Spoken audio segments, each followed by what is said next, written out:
There are places in Wales where the living have long since left, but something remains. Homes abandoned, yet never empty. Doors that never stay shut. Windows that seem to watch. Step inside and you'll feel it. The air, too still. The cold, unnatural. The weight of something unseen, pressing against your skin. Those who enter say they hear whispers, calling to them by name. Some feel the brush of fingers that aren't there. Others see shapes standing in doorways, watching, waiting. Not everyone who walks in comes back the same. Some never come back at all. Tonight, we take you inside Wales' most haunted abandoned houses. But once you've seen what lingers here, will you ever truly be alone again? Would you dare to step inside? Haunted House Number 1, Plas Teg, Flintshire. Built in 1610 by Sir John Trevor I, Plas Teg was never meant to be forgotten. This Jacobean mansion was a place of opulence, its halls filled with laughter, music, and the echoes of noble footsteps. But time was cruel.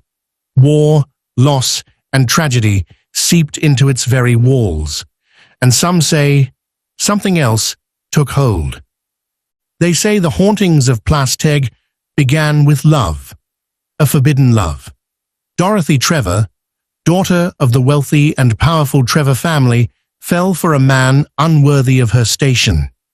In secret, she planned to run away with him, to leave behind the wealth, the power, and the expectations that chained her to this house.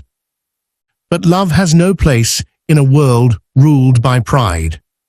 On the night she planned to escape, something went wrong. Some say she was caught by her father, locked away in the highest room of the house to keep her from disgrace. Others whisper a darker tale, that she was betrayed, that her lover never came for her, that despair led her to the only escape she had left. Dorothy never left Plas Teg, not in life, and as many believe, not in death. Dorothy's spirit has been seen for centuries, her white gown flowing as she drifts through the halls, waiting, searching. Visitors speak of an overwhelming sadness in her presence, as if her sorrow seeps into the very air around her. But she is not alone. Staff and visitors have reported strange figures lurking in the corners of their vision, vanishing the moment they turn to look. Some have even claimed to hear a woman's voice, soft and desperate, whispering a single plea, "Help me." One visitor, spending the night in the old manor, woke to the sound of sobbing. The room was cold, freezing, though the windows were shut. When she turned on the light, she saw it. The shadow of a woman standing in the corner, her head bowed, her body shaking with quiet cries. The visitor gasped, reaching for her phone, and in an instant, the figure was gone. Over the years, paranormal investigators have gathered disturbing evidence inside Plas Teg. EVP recordings captured a woman's voice, pleading, crying, repeating the words, "Please, I'm still here." Poltergeist activity has been reported. Furniture shifting in the night, doors slamming without warning.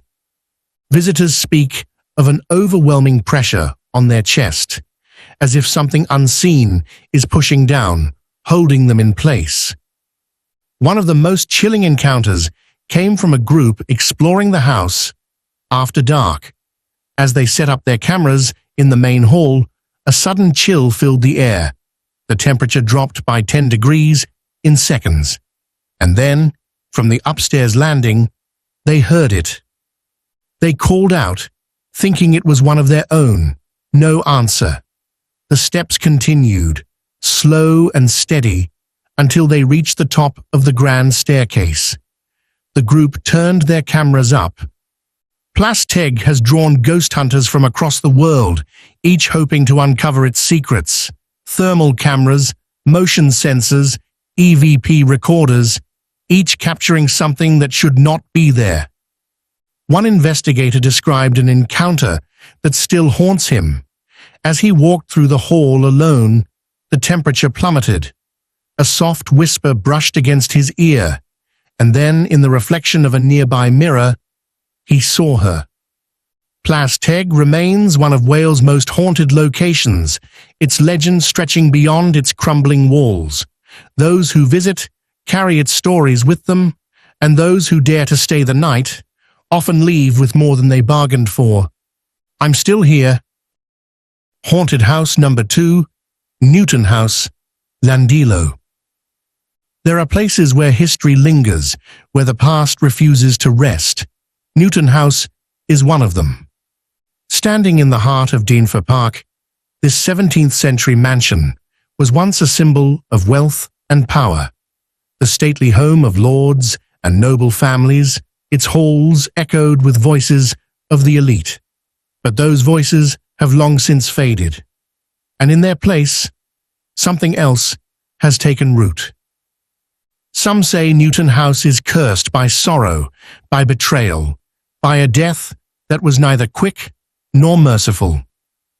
The most chilling story dates back centuries, to Lady Eleanor Cavendish, a woman whose fate was sealed within these very walls. She was young, beautiful, and betrothed to a man she did not love.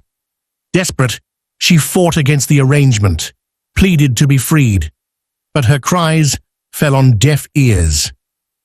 One cold evening, as the house slumbered, she tried to escape. She ran through the halls, down the staircase, but she never made it to the door. Someone, perhaps her betrothed, perhaps another unseen force, caught her, and before she could scream, his hands closed around her throat. They say she died right there, on the cold stone floor, her eyes wide in terror. And since that night, she has never left. Many who visit Newton House describe the same unmistakable sensation, an unseen force pressing against their chest, as if unseen hands are wrapped around their throat. The feeling is overwhelming, suffocating, and then just as quickly, it's gone. But not all the spirits here are silent. Eyewitnesses report seeing a woman in white, drifting through the corridors, always just out of reach. She never speaks, she never lingers, but her presence is undeniable. And then, there are those who glimpse something far more unsettling. A visitor once recounted standing in the drawing room, admiring an ornate mirror hanging above the fireplace.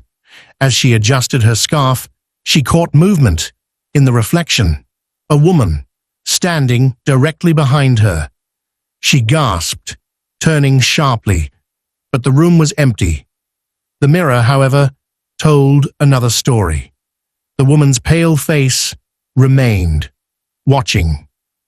Newton House has drawn countless paranormal investigators, each hoping to uncover the truth behind the stories. What they have found is unsettling. Electronic voice phenomena, EVP, recordings captured voices in empty rooms, whispers, sighs, and once a frantic gasping sound as if someone was struggling to breathe. Poltergeist activity, doors slam shut without warning, furniture shifts when no one is near. Temperature drops have been recorded in specific rooms, often followed by the sensation of fingers grazing the skin. One investigator described feeling an unbearable pressure on his throat as he climbed the grand staircase. He stopped mid-step, unable to breathe, convinced an unseen force was gripping him. A fellow investigator standing below watched in horror as red marks, thin, like the imprint of fingers, began appearing around his neck. And then, just as suddenly, the feeling was gone. Ghost hunters and skeptics alike have explored Newton House, using everything from motion sensors to infrared cameras. Many have walked away shaken. One team recorded movement in an empty room, soft footsteps pacing back and forth. They knocked on the door, asking if any spirits wished to communicate. The response? 3 sharp knocks from inside the room. But perhaps the most chilling piece of evidence was captured in the dining hall, a long exposure photograph revealing a faint outline of a woman, standing in the very spot where Lady Eleanor is said to have died. Newton House remains one of Wales's most infamous haunted locations. Tourists come and go, drawn by curiosity, by the thrill of the unknown, but many leave with stories they never expected to tell. Some recall whispers in empty rooms, others hear footsteps following them, only to turn and find no one there, and a few have seen her, the woman in white, always just out of reach, always watching. Don't let him find me.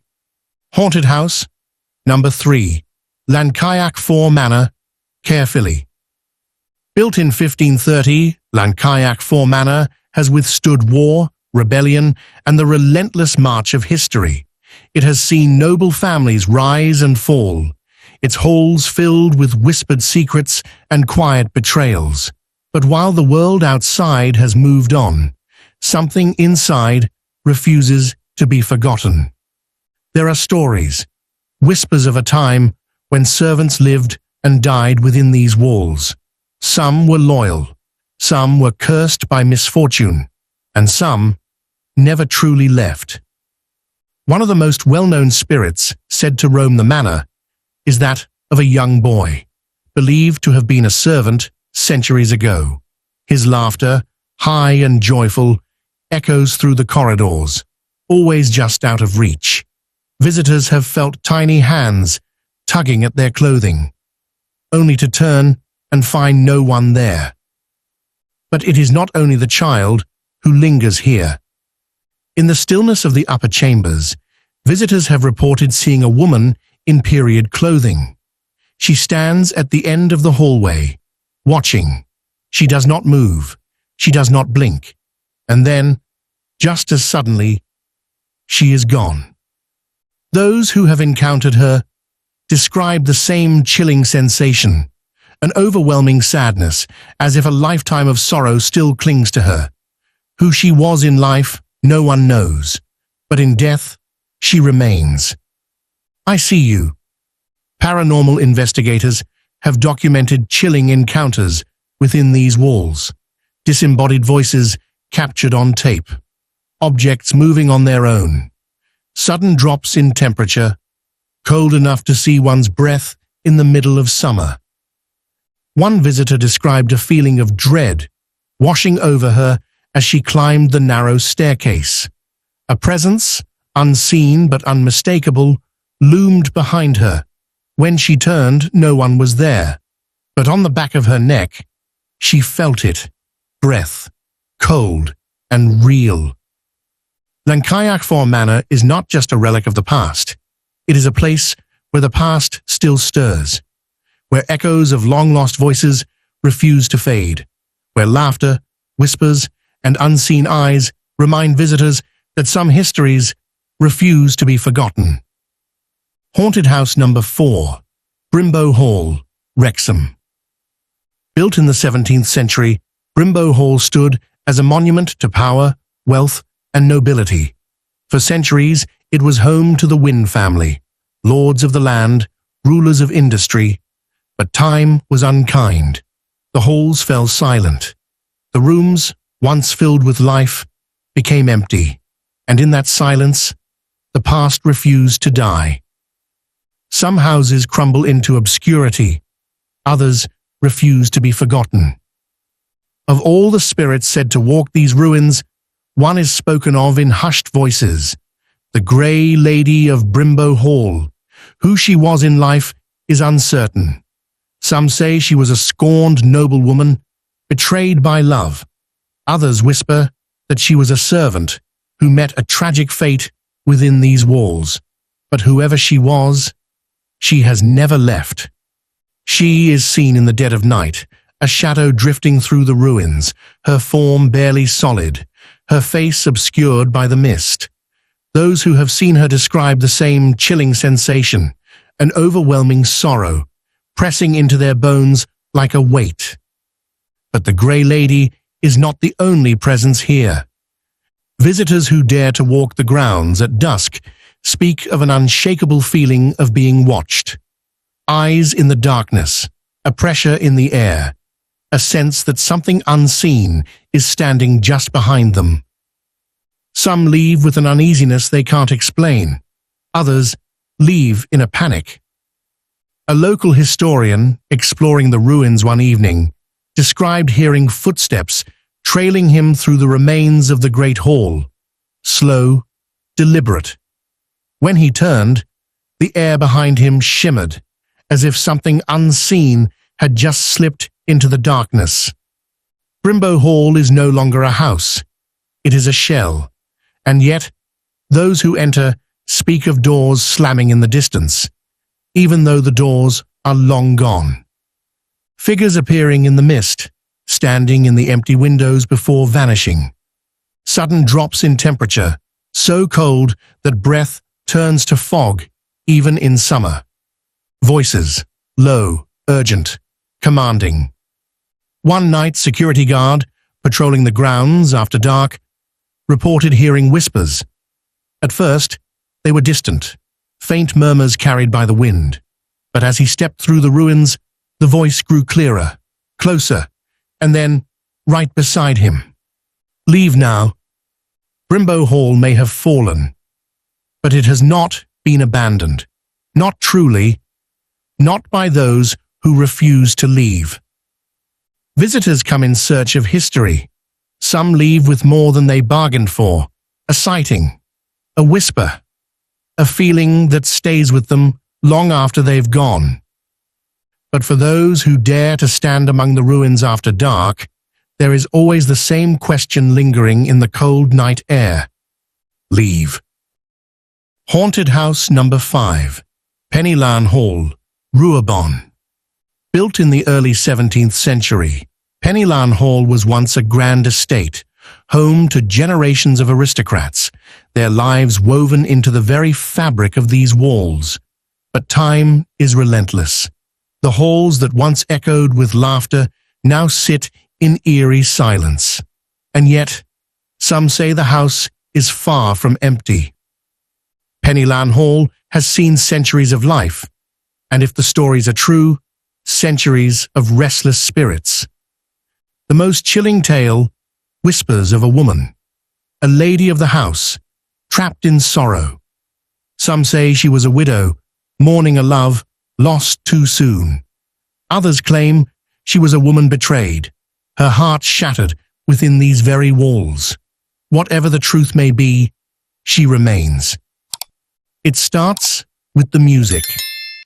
Many visitors have reported the sound of the piano playing on its own, soft, melancholic melodies drifting through the empty halls. But when they step inside the room, the music stops.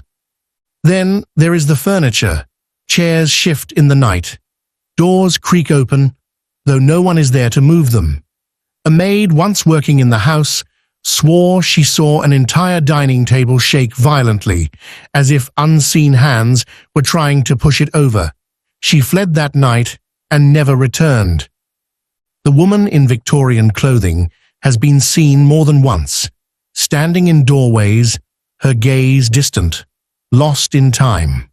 Some say she is waiting.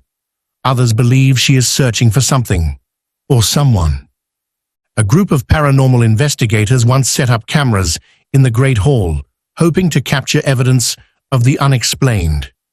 Hours passed with nothing but silence. And then, at exactly 3:14 a.m., a shadow appeared in the doorway. A woman, dressed in period clothing, her hands folded neatly in front of her. One of the investigators, convinced he had seen something, walked toward the spot where she had stood. The air was freezing, the static on the radio spiked, and then a voice, software, female, right beside his ear. Leave while you still can. To this day, Pennylan Hall remains one of Wales' most unsettling locations. Some visit in search of history. Others come in search of the lady of the house, hoping for just a glimpse, just a sound. But one thing is certain. Those who come looking for ghosts here seldom leave disappointed. Haunted House Number 6, Denbigh Asylum, Denbighshire. This was never just a house. It was a place of confinement, of silence, of suffering. Built in 1848, Denbigh Asylum was a sanctuary for the insane, the abandoned, the lost. At its peak, it housed over 1,500 patients, some of them truly mad, others simply unwanted. For over a century, the walls held secrets, treatments that blurred the line between cure and cruelty. Lobotomies, electroshock therapy, ice baths, all performed behind locked doors, and when the asylum closed its doors in the 1990s, something stayed behind. They say the spirits of Denbigh Asylum are not at rest. Some wander its halls, trapped in the routines of a life long ended. Others are far less forgiving. Guards and urban explorers report laughter echoing from empty wings, high-pitched, almost childlike, but always just out of reach. Others hear something worse, screams, sudden, gut-wrenching, coming from rooms that haven't held a patient in decades. And then there are the shadows. Figures flicker in the corners of vision, darting from room to room like echoes of the past. Some have no faces, others have eyes that glow in the dark.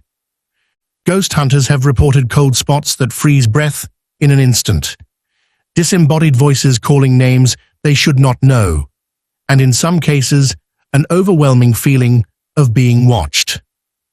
One investigator, alone in the main hall, described the sensation of fingertips brushing the back of his neck. When he turned, expecting a teammate, no one was there, only an open doorway leading into pitch black. Get out! Denbigh Asylum has provided some of the most chilling EVP recordings ever captured. Investigators have documented distant blood-curdling screams heard in the dead of night, shuffling footsteps in empty corridors, doors slamming shut, locking visitors inside rooms with no locks. One man, exploring the abandoned operating room, heard a metallic clatter behind him. He turned and saw the gleam of old surgical tools scattered across the floor, tools that hadn't been touched in over 30 years. Perhaps the most terrifying encounter took place in the asylum's long-abandoned East Wing. A team of ghost hunters set up cameras, hoping to capture evidence of the unexplained. At 2:56 a.m., their infrared camera picked up movement, a shadow, rising from the far end of the corridor. At first, it was shapeless, but then it turned toward the camera, and the eyes, they ran. But the footage remains, and to this day, no one can explain what they saw.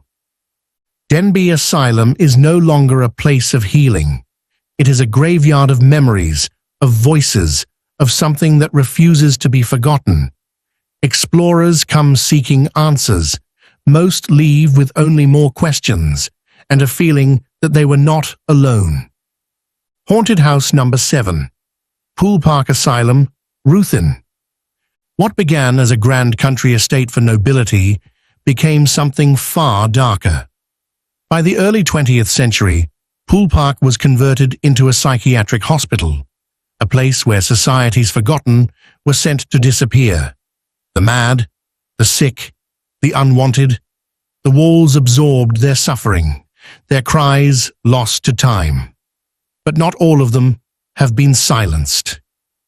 Unlike most asylums, Poole Park had no electric restraints, no straitjackets. Instead, it relied on something far worse: the weight of isolation.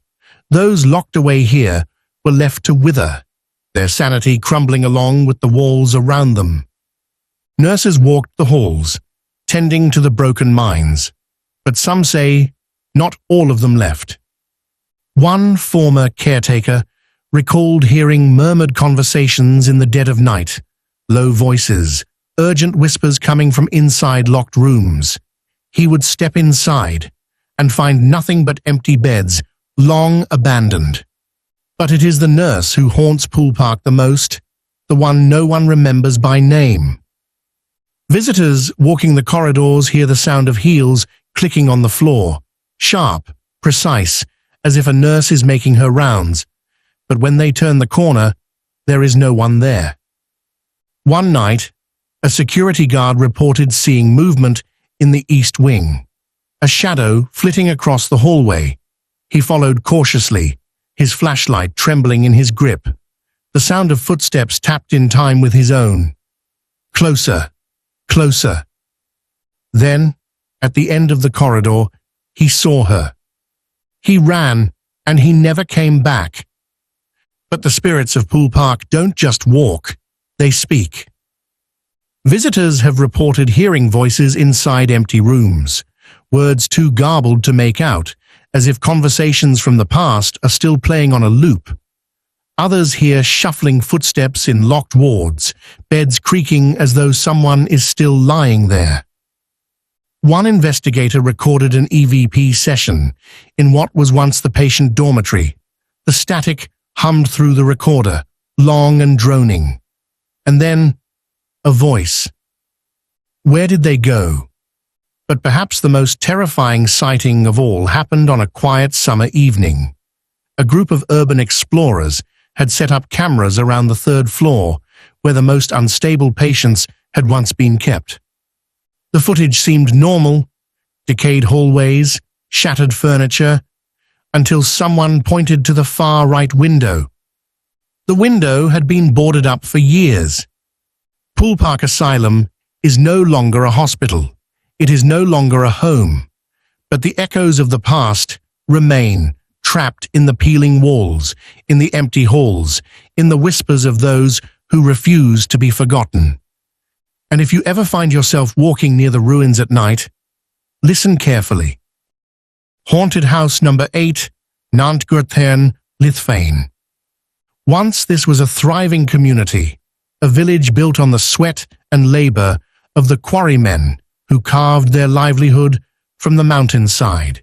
Generations lived and died here, their days spent beneath the earth, their nights echoing with songs of hardship and resilience. But the industry faded, the mines emptied, and the village abandoned. Yet some say the miners never truly left. There are whispers in the wind, stories passed down by those who still walk the outskirts of Nantgurthern, tales of men who were swallowed by the mines, lost to cave-ins, accidents, or something far worse. Some speak of a foreman, cruel and unrelenting, who pushed his men to exhaustion. He demanded they work deeper, faster, harder, until one day the rock gave way. The collapse buried them alive, their cries echoing through the tunnels. It's said that the foreman survived, but only for a while. Days later, his body was found at the mouth of the quarry, his face frozen in terror. No one knows how he got there, and no one has ever dared to ask.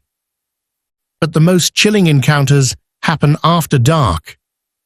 Hikers and locals alike have reported seeing shadowy figures moving along the cliffs, men in heavy coats, carrying lanterns, their faces hidden beneath their hats, but when approached, they vanish. And then there is the sound. A distant clanging of pickaxes echoes through the silence, rhythmic and steady, as if the miners are still working, still chipping away at the earth. But the mines have been closed for over a century. The tunnels are sealed. No one is inside. At least, no one who should be. The deeper you go into the valley, the heavier the air becomes.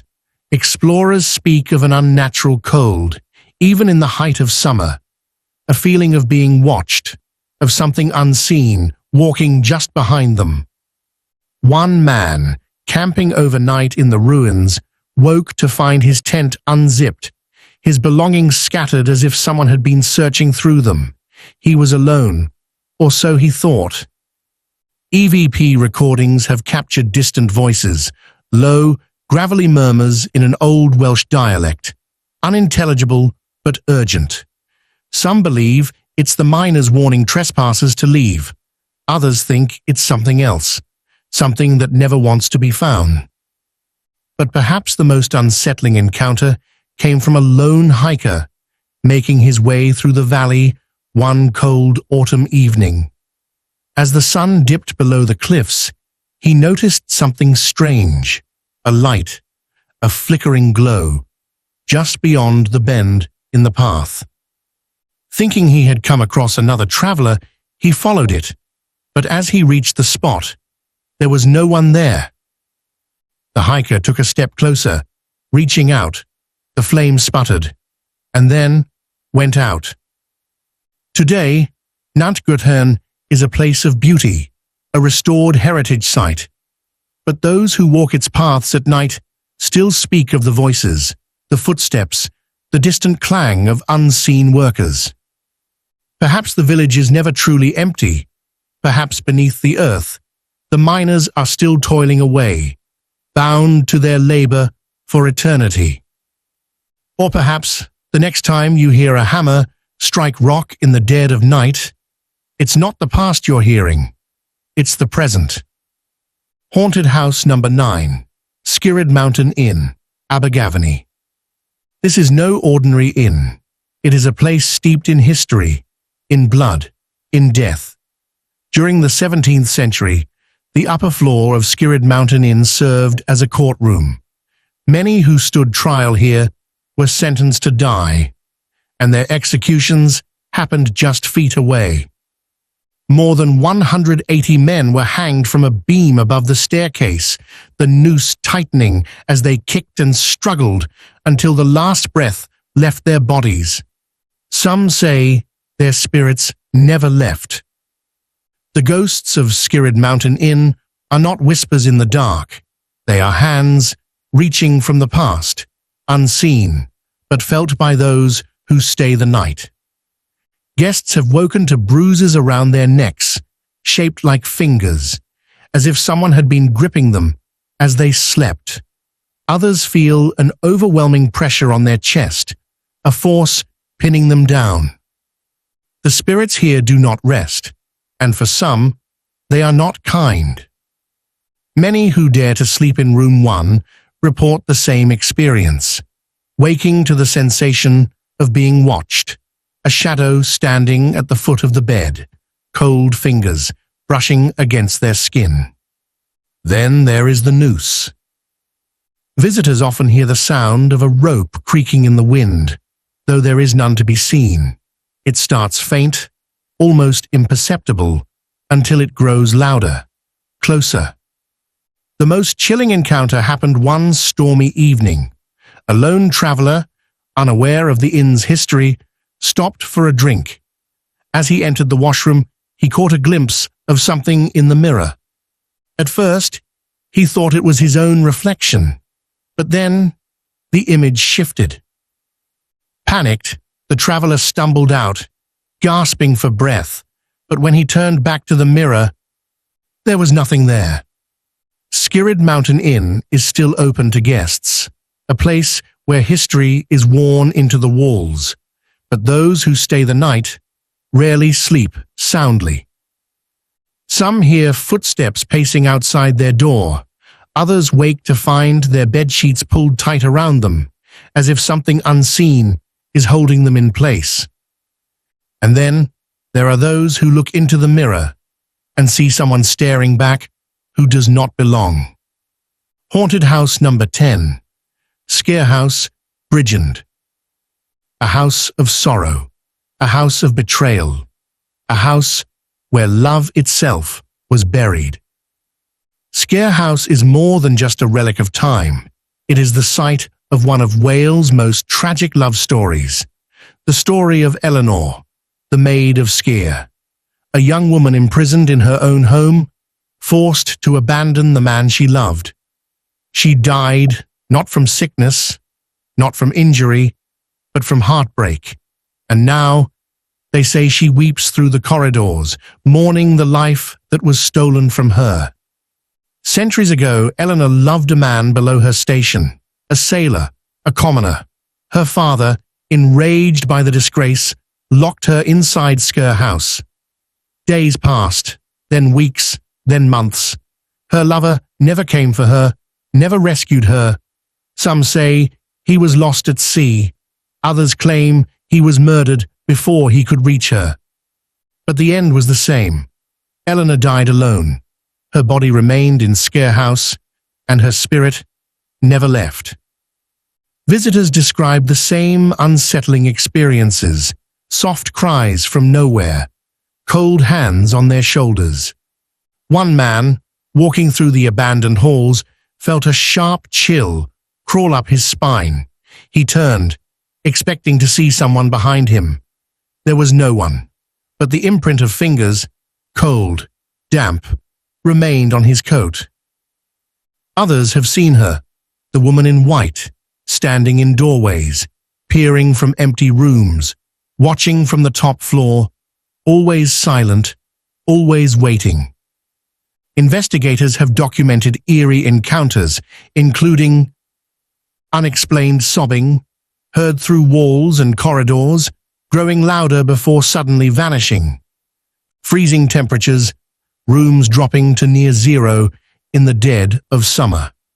Disembodied voices, whispers, distant and sorrowful, calling out names that no one recognizes. A caretaker, once locked up for the night, securing every window and door. As he turned to leave, he heard a faint melody, a song, carried through the empty house. The same song Eleanor was said to sing as she waited for her lost love. But the most terrifying sighting happened on a cold winter night. A photographer, hoping to capture the eerie beauty of Sker House, set up his camera in the courtyard. He took a single shot of the top window, the one that had no floor beneath it. And when he looked at the image, a slow zoom into the photograph. A pale figure stands in the window, her face turned downward, watching. The space beneath her should be empty, but she remains. Sker House remains one of the most haunted places in Wales. The sobs of the Maid of Sker drift through its abandoned halls. Shadows linger where no one stands, and the figure in the window waits. Some believe Eleanor is still searching for her lost love, for an escape that never came, but others believe she is waiting for something or someone else. Would you dare to step inside? Wales is a land of beauty, of history, and of shadows. These 10 haunted locations are more than just stories, more than just ruins. They are echoes of the past, fragments of souls, lingering just beyond the veil. Some spirits cry out for justice, some search for what they lost, and some simply wait. Perhaps they are waiting for you. Do you believe in ghosts, or do you need to see for yourself? Would you dare spend a night in one of these places? Let us know in the comments. Which haunted house would you visit? Or which one would you never step foot in? And if you think this was terrifying, just wait.